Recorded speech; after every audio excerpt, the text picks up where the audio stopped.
We'll start with I have some questions here, and then later on we'll open it up to all of you, so prepare your questions. But I'm sure that we have a lot more interesting thoughts to pull out of these amazing women. So we'll go ahead and start. Thank you so much for sharing your thoughts earlier. We'll start. I'd like for us to start by asking each of you perhaps to speak for just 1 to 2 minutes about what you think the state of feminism is here in the Philippines today. Sister, would you like to start? Oh my God. Actually, we are just, we were not really in this panel, but since everybody's gone, so we did not prepare, okay? First, I'd like to define the word feminism because I know some people are so afraid of it, they just hear the word feminism, they go under the bed already. So, what is feminism for me? Feminism, you have to answer 2 questions. First, are you aware that there is a discrimination, oppression, exploitation, and discrimination of women as women, and it cuts across class, race, creed, nationality? That is what we call the woman question. Do you see that? If not, you are deaf and blind and dumb. Secondly, if you recognize that there is a woman question, are you willing to change the situation in any way you can? If your answer is yes to both of them, you are a feminist, even if you are a man. I have a lot of feminist men friends, no? So, okay, so that is my definition. And according to that definition, I can say that there has been a lot of progress. You know, I am the oldest feminist here, so I can say this. I know, I am. Yeah. I am the oldest here. In the room? Even, yeah, in the room. In the room. Not only in this panel, but in the room. Oh, what do you say? That means you say that maybe one sister or the other is with me, okay? But that means that we were already existing, you were not yet in the world. My goodness, what an awesome thing. But I can say that when we were starting feminism in the 1970s, I remember with Filipina, you know, what they say, hey, what are these people doing? They are destroying the family. They were saying like that, no? What is this Mary John and Remy Riken, and what are they trying to do, you know? And now, can you imagine that? We are having a gender mainstreaming in all universities. Isn't that awesome?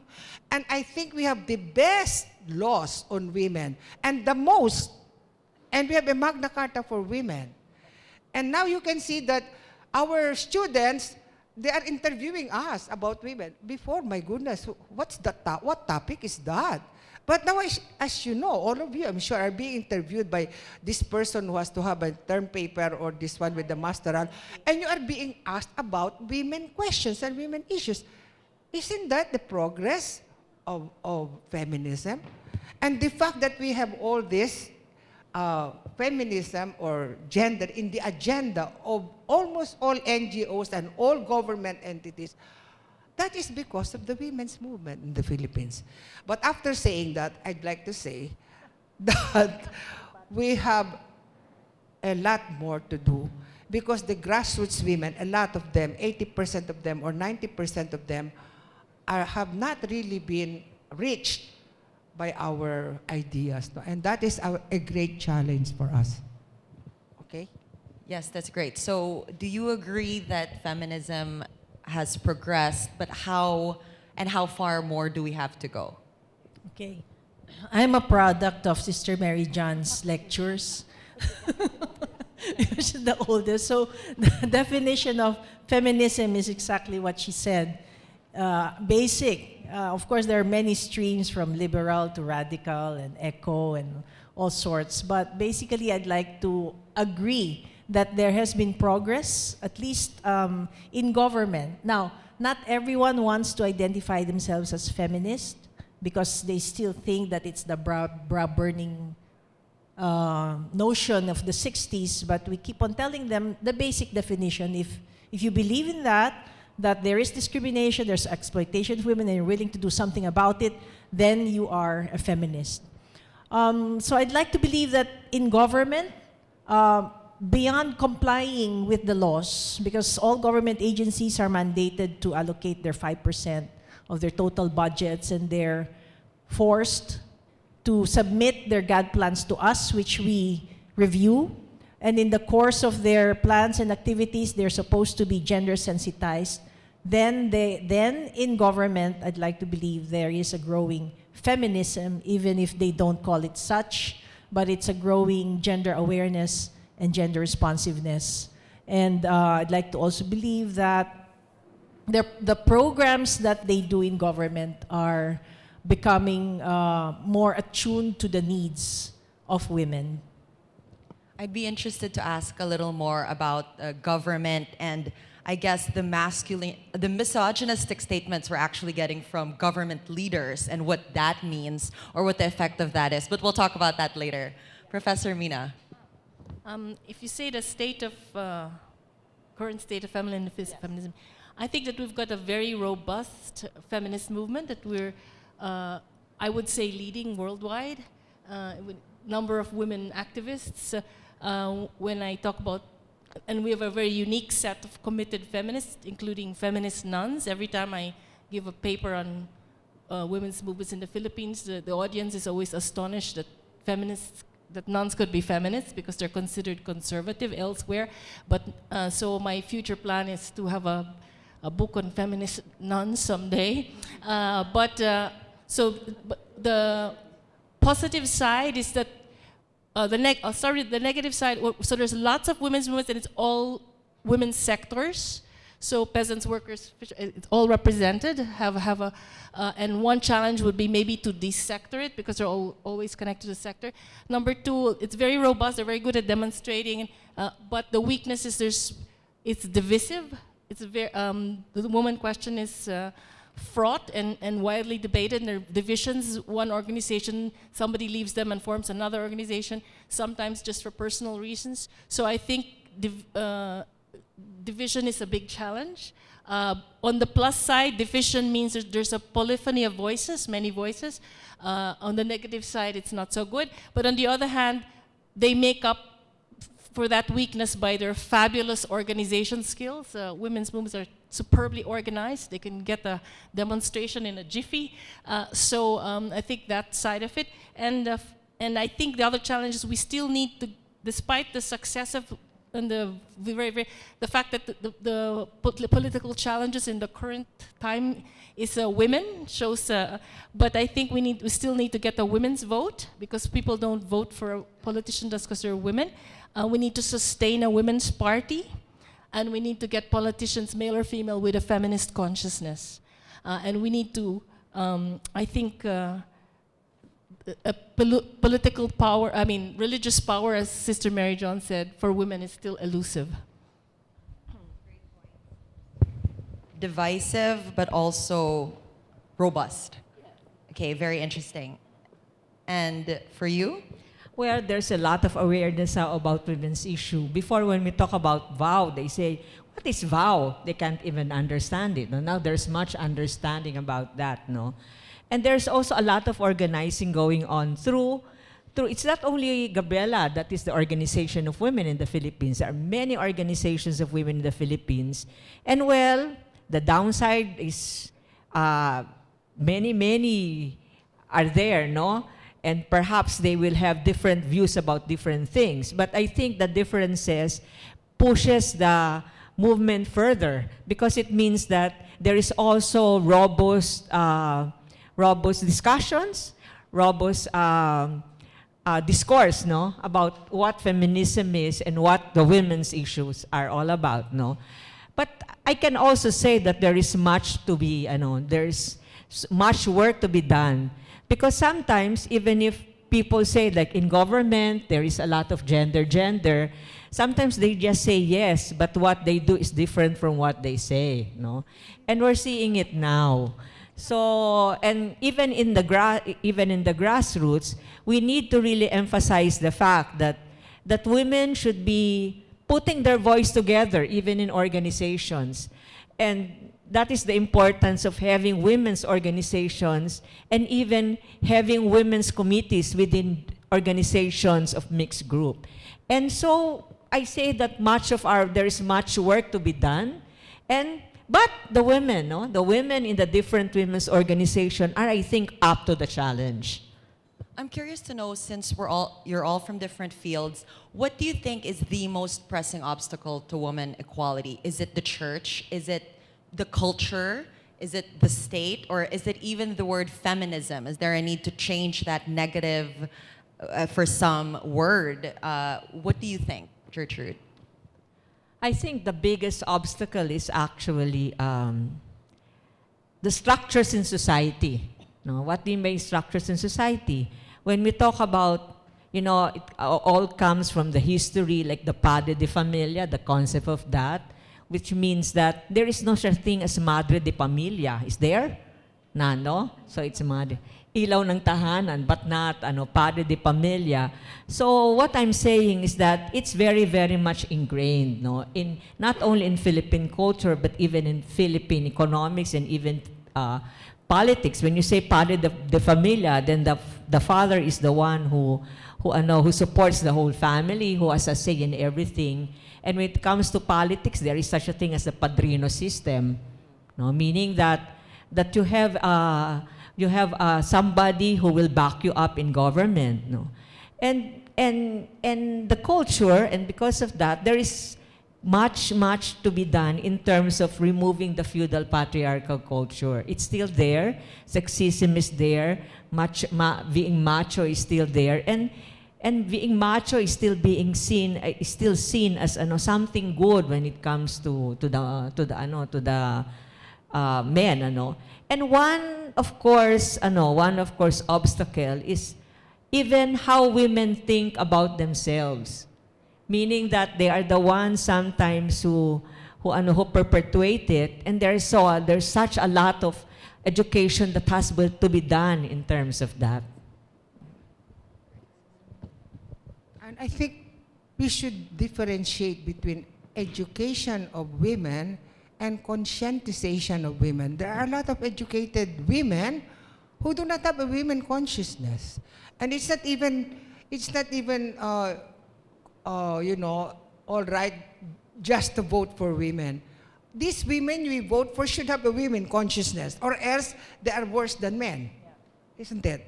So that is so important, the conscientization, and I don't think that has been done yet.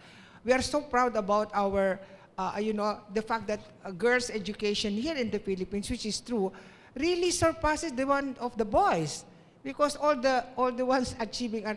But are these girls who are highly educated, are they conscientized to have a woman consciousness? And again, one obstacle is, as you said, the men. That's why the Institute of Women's Studies, we have started a module on gender studies for men. And we have done about 100 seminars, and so we have reached about 1,500 men. And I think that when the men are really enlightened about their own conditioning, then they will become the less perpetrators. Then they will become the partners of women in enhancing both the good of the men and the women. So I think for 15 years we did not care about the men because we had no money, and we said let's just have the educating the women. But then we realized if we do not educate the men, then they will be perpetrators. They will not be conscious why they rape, why they beat up their wives, or like that. And the men that we have talked to, they felt liberated by the fact that they know that they are conditioned. I always begin with, I'm sorry, it is not your fault, but there is a virus in your computer.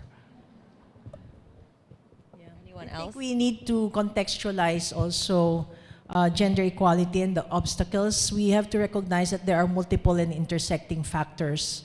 So we cannot just work on gender equality alone. We have to put together income and class and race, and all these all influence each other as obstacles and challenges that we should address.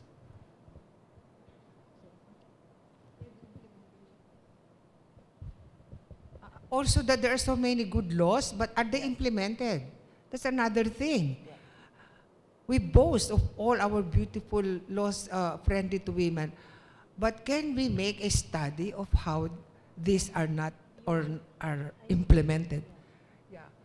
That is our duty. Yeah, my duty. I need to contract somebody. So, I mean, we all agree also. I think what was interesting that you mentioned was how women, Filipino women, unconsciously perpetuate these stereotypes. So perhaps by accepting, for instance, the culture of mistresses and these things, we actually subconsciously help move it backwards. So what I want to also ask is It's because it takes a lot of courage. it takes a lot of courage. Sorry.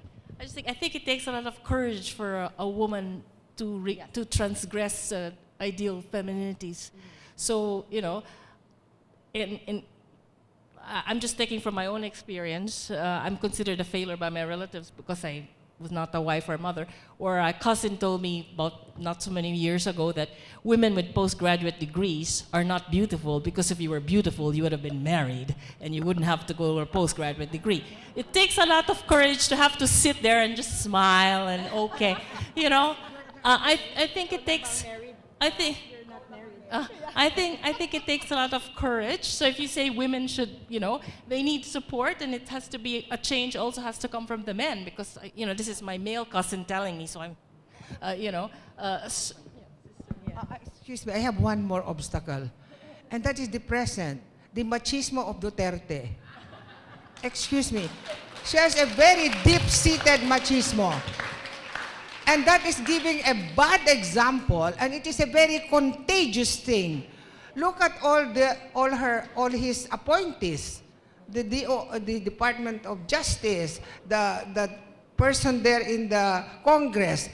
They flaunt all their machismo because they have an example, and it's so difficult to teach our children now, values and respect for women and all that. Because what do they see in television? You know, I was once in a, I love to talk with Grab or Uber drivers. I have a lot of stories about. And one Grab driver told me, you know, sister, the other day, my 4-year-old son cursed ng P, ng E. And what I did was, I slapped him on the mouth. I said, I understand your reaction, but just be careful, baka you will be accused of child abuse. But I understood perfectly well his shock that his 4-year-old son can say such a thing. Why? They see it on TV. That is for me a great obstacle. I'm glad you brought that up because that was actually the next thing I wanted to raise was that most recently we've seen powerful men in government, actors even make misogynistic comments. So in a way, and also we see it on social media. It's rabid on social media. And this obviously is a representation of a bigger underlying problem of why men feel they can attack women without consequence or that it's okay. So in a way, do you think we're moving backwards by having leaders who make these statements and get away with it? Alam mo, in a way, it is good that they're making that statement because we know that's still there, no? That the machismo is still there in their minds, no? So, but it also means that we should be more vigilant. We, in the women's movement, in the women's organization, we should always be vigilant. And you know, the mere fact that we are there, that there is a vibrant women's, robust, vibrant women's movement here, no? Like the last one who said that was Soto. Yes, no? But he said sorry afterwards. Yeah, but he may not be sorry, but at least it's something to start with, ano? Then you can always tell him that, remember what you said before, no? So, tawag dito. So that's a start already. And vigilance is something which we should do. And it's not only the women's organization who should be vigilant, but also everyone, no? Everyone, no?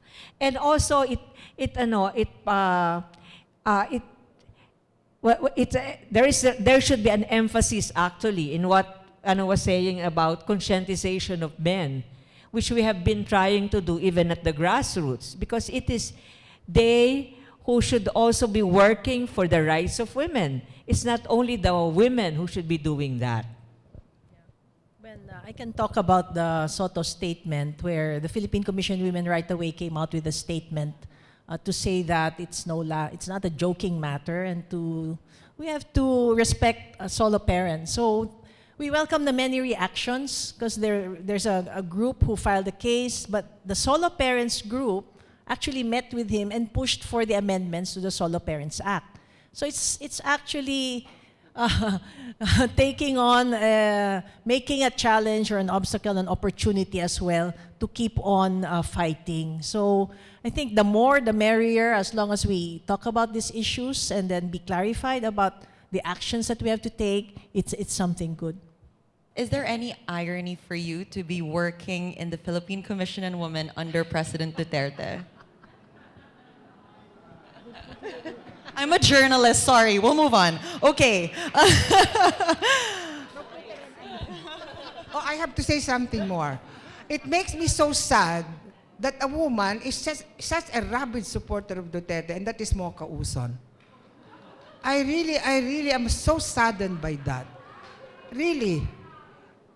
Because the way that is done is for me unacceptable. It's ASEC Mocha, by the way. ASEC Margot, Assistant Secretary Margot. Okay, we were all. What I actually found fascinating is the vigilance, right? So earlier, sister, you said that you walked out of a homily, although you wished that you had stood up and challenged the priest. However, it's hard for women also to be that voice, right? Let's say in a group, it takes a lot of courage, as you mentioned, Professor Mina, to say something, right? You don't want to be branded as that rabid feminist. So what are ways in our everyday lives that we can support each other, or perhaps stand up to these sexist comments or actions? What is the most effective that you found to perhaps change the discussion or make people think?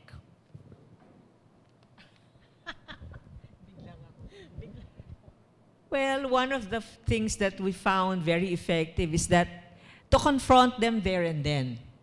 Yes, really, it takes a lot of courage. But like a man calling you in the middle of the street, you go back and say, "What's your problem? Do you have any problem with me?" That's what we do, no? Because then they will back out and say, "Sorry, sorry, sorry." No? I think one way of telling them that they're doing something wrong is by telling it to them on their face.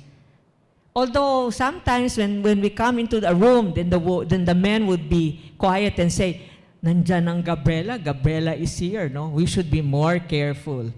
But we welcome that also, that they are aware that if women rights activists are in the room, then they have to be more careful, that they have to really think about what they are saying. Because sometimes even the jokes or even the comments are something which comes out unconsciously. That's according to them. But that unconscious is the one that's more dangerous, because you don't know how to react sometimes. But the thing is that always react. As we were telling young women, learn how to say that you do not like what they are saying. Learn how to say no and tell it to them directly on their face, because otherwise they will be accusing you of encouraging them. But that's not true, no? I will give an example. And since this was in public, I can tell the names. When we were having the People's Summit in UP, no? Then there were all these activists there and all that. And Congressman Zarate, I can say that because I said it in public. He made a very good evolution of the political, very good content. But when he came to the last, I think it was about Pinoy and all that, then he cursed. He said P ng E 2 times and loud. I was so disgusted. So when it was my turn and I read my point about sovereignty, I said this is no longer in the agenda, and I would like to say this is my personal wish, and I hope it's your personal wish also, that these people who are supposed to be publicly serving us, can they please stop cursing in a way that is insulting to women and to our mothers. And we have all our mothers. And I said, kapatid na Sarate, kasama ka dyan. And you know, he came to me after the convention, and he apologized. So I told him, okay, ego te absolvo, but sin no more.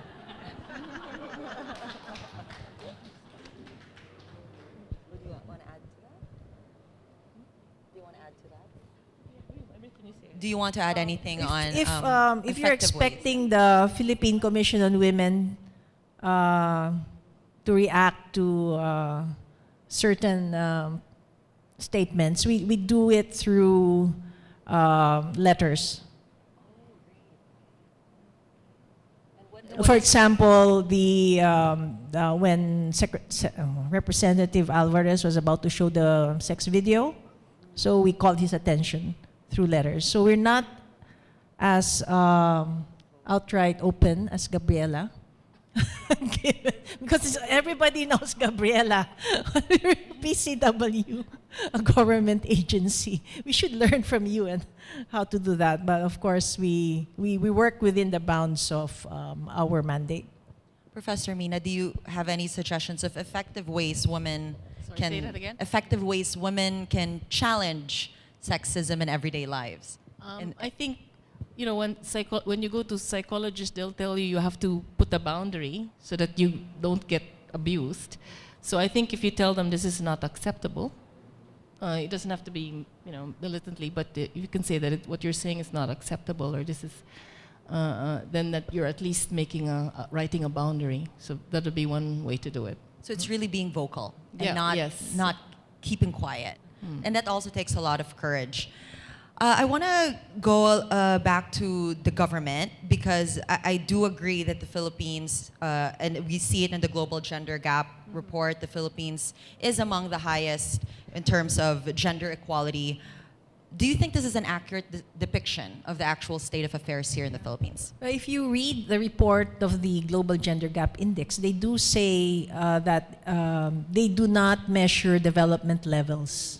Okay, so it just measures the gap between women and men.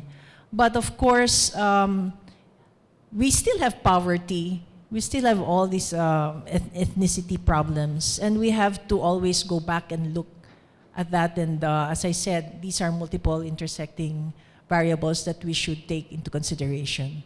So yes, we are in terms of the gender gap, but there's a lot that needs to be done for poor women, rural women, migrant women, right now indigenous women and people with disabilities. There's hardly any data on them, and hopefully within the next few years, the Philippine Statistical Authority said they're doing a survey on all these different more marginalized and vulnerable groups, and then we can better track progress along these kinds of women.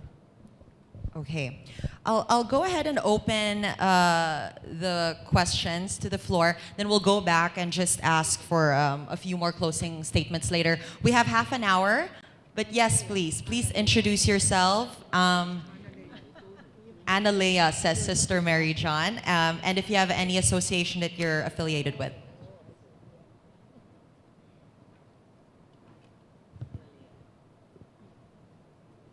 Check. Okay, I'm Analea Sarabia, and I'm a feminist.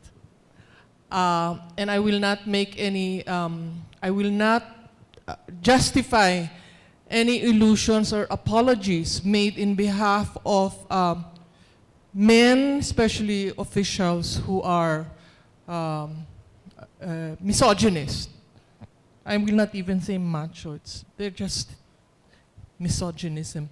There are two quite important things that we need to look at when we look at equality.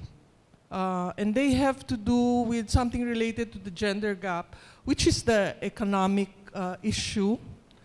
And we tried, as activists, we tried to help address the problem of both economic status of women by providing services and conscientization of women by putting in the institutionalization of the gender budget. Gender and development, or GAD budget.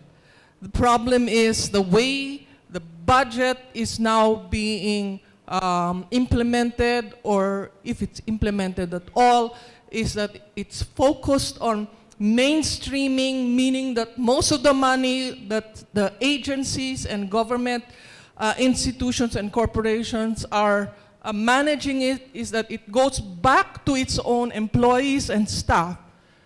That money was supposed to be, when we were lobbying for it, that money was supposed to be for, number one, services directly to the grassroots. Second, it was supposed to educate the masses, the people, so that the culture would change. But this GAD budget, it's massive. 5% of the entire government budget is billions of pesos. But it is not being used for that.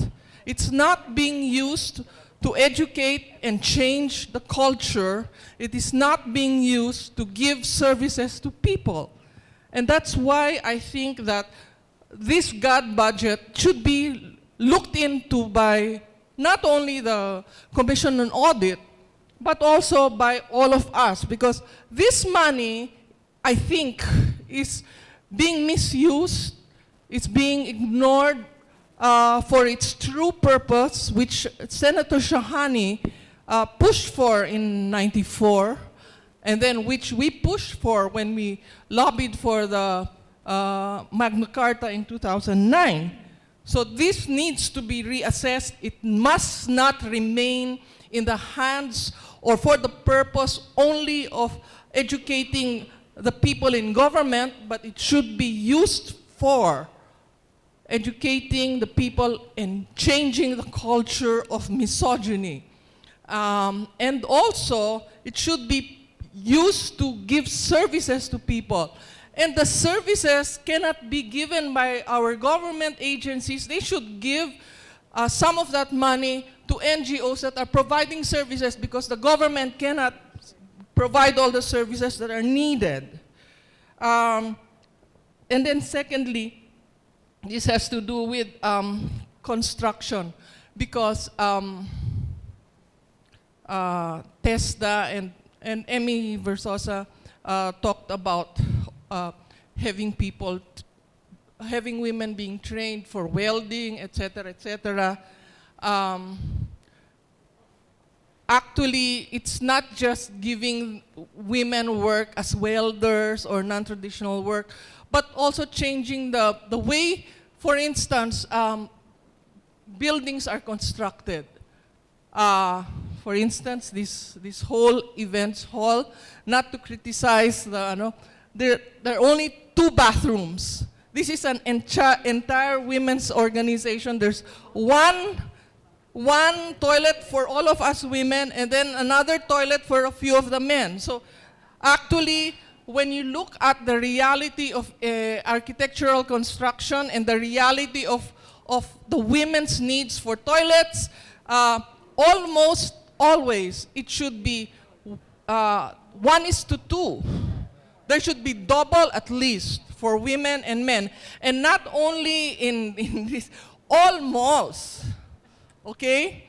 And then third, in relation to malls, the Lucky Plaza, this is something that this was mentioned, I don't know, I remember this was something that we tried to make people demand, was that OFWs, especially women working as domestic helpers in Hong Kong and Singapore, in Malaysia or wherever, have actually spurred the economic growth of those countries where they are working. before Filipino women started working in Hong Kong, for instance, in great numbers, most of the women who had families could not work or could not earn money. Now that you have Filipinos there, most of the women who have families and domestic helpers are double-digit income families, which has increased the GDP of Hong Kong as well as Singapore. So they should never criticize us. We are cheapening their mall. Hello.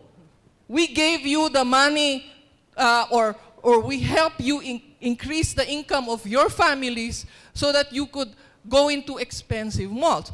But how come our economists are not demanding recognition of women here? We're all into gender gap and all of that, but the gap of accepting or acknowledging our contribution as Filipino domestic workers or OFWs to the countries where they're working, this has to be recognized, and not only we will only go there and rescue them because they're kawawa and all of that. No, we should give them proper credit for being the factors in increasing the GDP of all these other countries. Thank you, Analea, for all these very good points, most of which are policy-based. So, Emmy, would you like to respond to those? Okay. Budgeting, gender-sensitive constructions, recognizing women, Right. OFWs. Yeah, let me tackle the GAD budget. Over 20 years now, 1995. And the Philippine Commission on Women, who's tasked to disseminate and teach government how to use it, has had a lot of, it's a very technical process. And whereas the intent is really for the clients, the track that we put is in their GAD plans, they have to address organization focused, which is really, if we want government to work for women, they have to be conscientized and gender sensitized first so that they can tweak their government programs to address. But now, we are pushing them now to focus more on their client-focused programs. And please understand that at the national level, not all government agencies have direct services to women. It's the LGUs. And unfortunately, in PCW, where we're only 60 people, we cannot review the GAD plans of 1,300 municipalities and the 80 provinces and all that. That's why we need you guys. Analea, wait.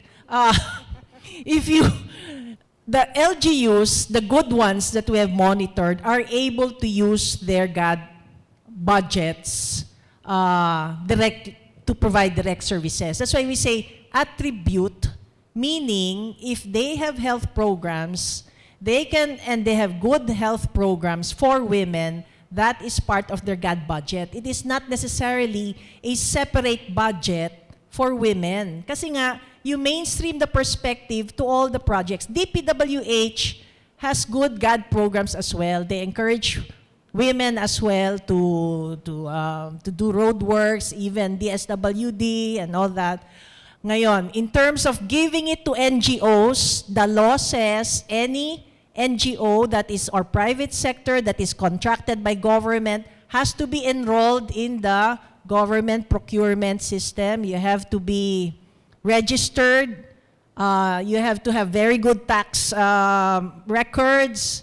And the SWD before, all NGOs, I think now Secretary Taguigulo is revising that law because there's a whole backlog of NGOs waiting for the SWD. So it's now given back to, if you're a cooperative, do CDA, kanya-kanyang sector na in terms of certifying that you are a legitimate NGO capable of getting contracts from government. Especially after Napoles' NGO pork barrel scam, we understand that. Okay, so this is a little technical, more government. So we'll go ahead and answer more questions. There's one in the back. Please introduce yourself.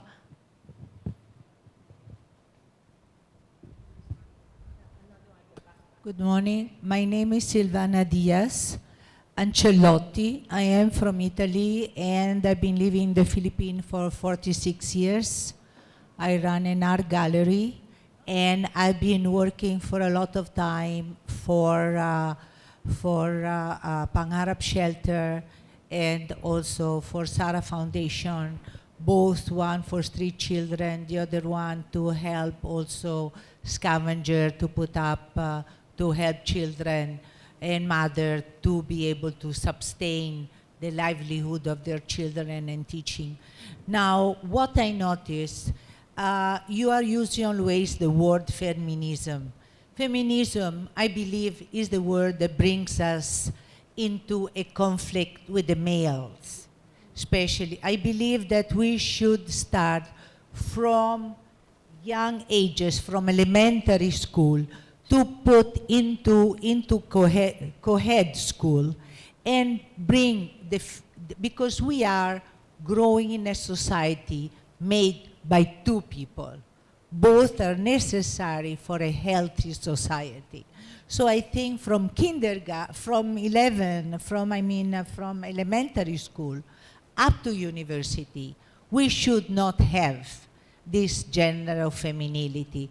We should start to give an education of respect from both genders. Both of us are necessary. In Italy, we have repealed the law that the man was the head of society and is made by father and mother. In the Philippines, today, again, this thing is even stronger because really the women is the one who bring the bread. A lot of women bring the bread home. So, and the children are left to sisters, to grandmothers, and so all of this. So really the role of women has taken such a huge factor of guiding the country. Second, I think wife and people should rebel to our leader.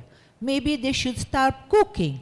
Maybe they should start, do little kind of rebellion things to make them understand how important is a woman in the house. We should start our own a kind of rebellion. I think it was done in the suffragette long time ago. They start also stopping certain things, and we should make them aware.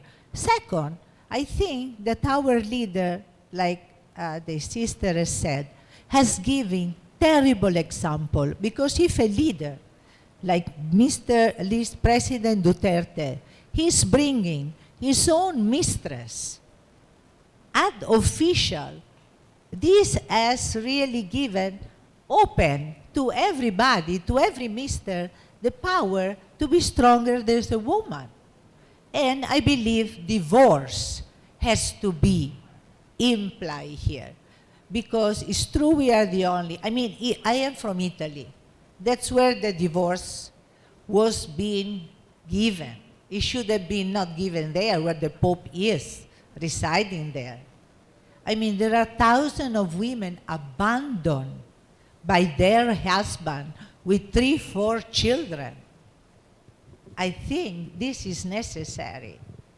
And they have to bring women to know their sexuality. What is danger? What is not danger?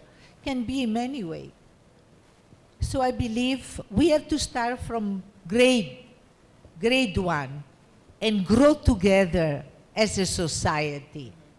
There are men that can tell at 5 years old how sexy you are. How can you tell to a young girl of 5 years old how sexy you are? And here we see it here, done. So this has to be changed, but it changed from us.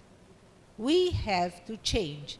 In our home, our women, we have to show the men how necessary we are as a partner in society. Thank you. Thank you. I think Sister Mary John, you could respond to that, especially with, all girls school and all boys school is very popular here in the Philippines. Yeah, because there are many points mentioned, I would just like to answer about the feminism that is against men. I remember when we were starting, because we started the women's movement in the Philippines, we made it sure, remember, Gert? Yeah.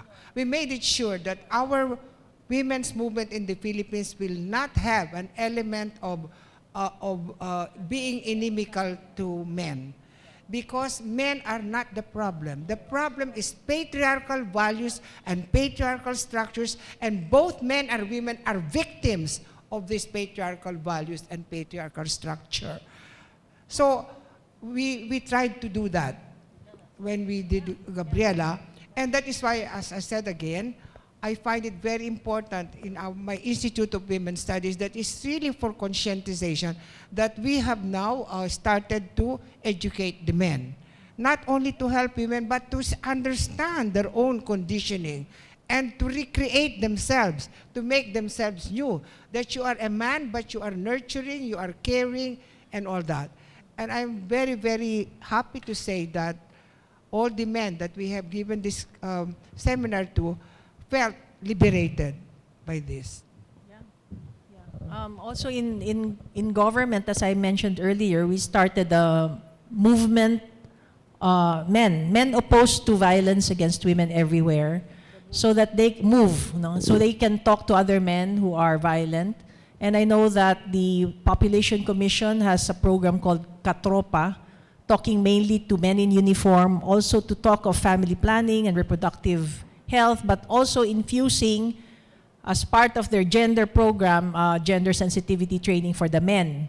And Social Welfare Department, through the counterparts at the local level, have a program called ERPAT, which is also talking about paternal responsibilities. So again, infusing gender sensitivity.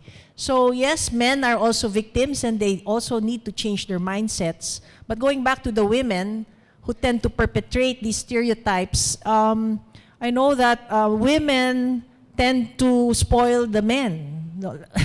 And therefore the men, even when they grow up, they're like children forever. So it's part of the consciousness also that we should be talking when we talk of women's empowerment, not to perpetrate such kinds of stereotypes, and that both men and women should be treated equally. And that we also encourage the men to do their responsibilities in the home. Their child rearing and their household responsibilities must be shared. That's part of the advocacies that we do. In DepEd, I remember a long time ago, there's no longer home economics for women and technical construction and carpentry for men. They have changed the curriculum and is calling it technical and home economics, THE, I think, so that both men and women learn these skills. We want to get through as many questions as possible. So let's be quick with the questions. Just introduce yourself and tell us what it is, and we'll try to answer the most. There's one in the very far back. In fact, we'll actually take in several questions before passing it up to the panelists. So, hello. Good morning. My name is Sunaike from UP Diliman. I have two questions. Then actually I will direct the first question to Ms. Aglepai. My question is, we have seen some of the achievements of women organizations and the struggles of the Philippine women to overcome challenges. So my question is, to what extent should we agree or believe that the legislative quotas for women have changed the political dynamics to sustain gender injustice in the Philippines? That is my first question. Then the second one is, there is no doubt that in the union of a man and a woman, as husband and wife, childbearing is very, very important. Then my question is, Philippines as a nation that operates on no work, no pay policy, then what are the measures being made by the Philippine Women Commission, PCW, to expand the maternity leave benefits? Those are my questions. Okay. So those were 2 questions. Can we just get one more? I've written these down so we can quickly go through it. And the one behind you, this they're all the woman. Yes. Hi, I'm Venus Francisco. I'm a student, and I'd like to ask, you've discussed a lot about the multifaceted explanations of feminism, and I'd like to know regarding the sociocultural aspect of feminism in the Philippines. We've discussed a lot about the development and gender equality, but I kept on thinking that it's mainly on the Manila area, it's mainly on Luzon, and I'd like to know how are we promoting or how are we integrating the gender equality issues and women's rights with our Muslim sisters, with the people in Mindanao. So how are we transversing the sociocultural boundaries in women's rights? Thank you. Okay, thank you, Venus. So we have 3 questions right now. Do you want to answer the first 2 questions, Emmy? I think it was the maternity leave expansion and as well as how some policies have sustained gender injustice. I think was the maternity first question. leave is one of our priority legislative agenda, and we've been working with both of the congresswoman and the senator to push for extending the maternity leave to at least 100 days. It's part of our agenda, including divorce, by the way, and nobody mentioned it, but we have a list of like 11 or 12 priority bills. But of course, we have to, ano yan, tansya-tansya sa politics eh. It will fly or not. But it has been in the list for the longest time. The first question was on, what was it again? How some specific policies may actually sustain gender injustice rather than fighting that. Gertrude, would you like to answer? Or Professor Mina, any of you? May sagot ako kanina, I forgot. What was it again? Where is the guy who was asking? In the back. Yung context niya.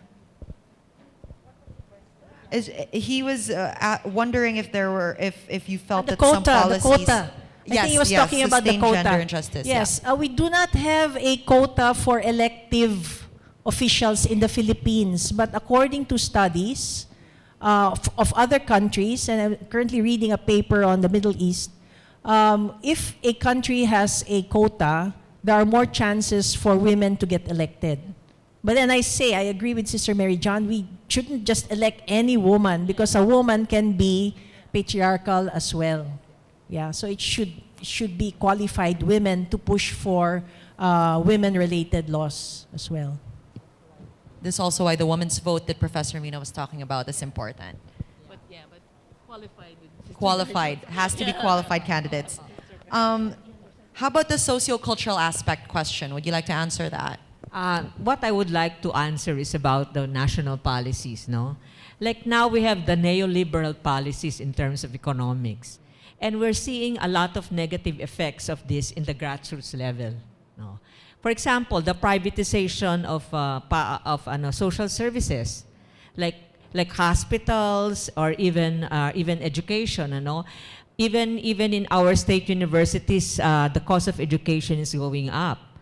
And even in the hospitals, no, like we have so many members or even non-members who go to us because they are under hospital arrest because they couldn't pay, even if that's against the law, no? So I think when we talk about policies, these are the policies that exacerbate or worsen poverty, actually worsen gender inequality, and they also worsen the situation of women. Because it makes women very, very vulnerable to violence, not only to vow, no, but even to violence. So what's the other question? Socio-cultural aspect. How do we transverse, for Muslim women? Well, we're doing a lot of organizing, even in the Muslim areas. In fact, we have a member organization in Gabriela that is. The members are Muslim women, and they're doing much in terms of really bringing issues of gender, issues of the women in their own communities. Of course, they're also working with men No, because they convince the men, they educate the men, they conscientize the men regarding the issues of women, and hand in hand with the men, they do the conscientizing in the communities. And it's hard work, but things are going forward, maybe slowly, but still a forward step is better than a no step at all or a backward step. I have to say, one of the gap in my book is, despite the 78 interviews and wide women's organization, I didn't have much on Muslim women because I couldn't penetrate Muslims organization. But certainly they have a different definition of the ideal feminine. I did have a chapter on indigenous women of the Cordillera, and they do have a different ideal. So it's not the Virgin Mary, it's the industrious woman, that works in the potato plot, and so the industrious woman is the ideal. So they have different issues, but some of the issues dovetail because indigenous women in the Cordillera are also migrant women. They're also women workers, and so it dovetails with some of the other sectors. CEDAW, the Convention on Elimination of All Forms of Discrimination Against Women, to which we make a regular report, called their attention about early marriage, arranged marriage, and polygamy among Muslim and indigenous peoples. And it has been very difficult for us to change the law regarding that. But the way to go is really organizing Muslim women, Bangsamoro, as well as indigenous women. And I know that in the ARM region, they were able to push for a fatwa on the modern family, which says, and we also did a GAD code at the ARM region at the time, which did not eliminate early marriage or child marriage, but just said discourage early marriage, because they say it's in the Quran and they cannot change that. So it's a long process. So I think organizing them and educating them is the long road to address such kinds of issues. We do not have regional offices, the PCW, but there is a regional commission on Bangsamoro women within the ARM, and they are also doing their own gender mainstreaming within that particular region. I'd just like to have a comment on the historical, cultural. That's the reason why I really made it a point to make a research on the women in Philippine history, because they always tell us, oh, your feminism, you are just copying the West. Excuse me, I said. When I found out all about our being equal before the Spaniards' time, I said to them, no, our feminism is our feminism. We have a dangerous memory of our equality, a subversive, dangerous memory. And that is the one that inspiring us not only to get back our equality, but even to enhance it. So we are not copying anything. We are really rooted in our history and culture. And also now in the Institute of Women's Studies, we are trying to have seminars just for indigenous women or just for cultural minority, because we know there are a lot of differences between them and the Philippine ordinary mainstream Filipino. So we are really taking care of that aspect of historical and critical and the cultural aspect of our feminism. Okay, so we've actually only have a few minutes left. I know you have a lot of other questions, but okay, we'll take one more. You're going to have to wait for a little longer for lunch because we'll take one last question.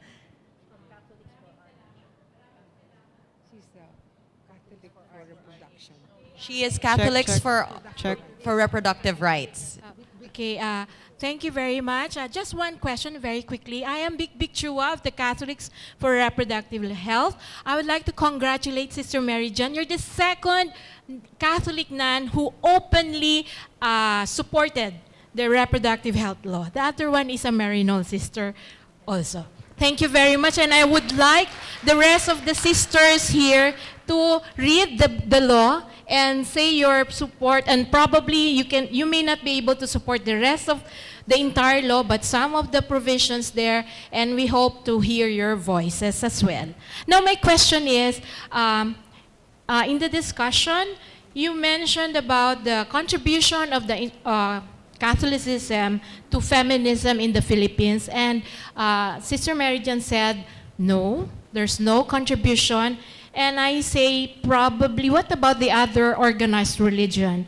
My concern is that there are some women who are asserting their faith and religion as a matter of identity.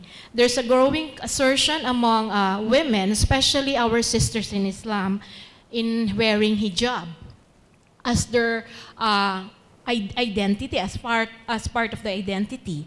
Now, my comment is that how do we deal with these growing sentiments of assertion, and how it would relate to the other trend of growing religious fundamentalism and extremism as well in the Philippines and global arena?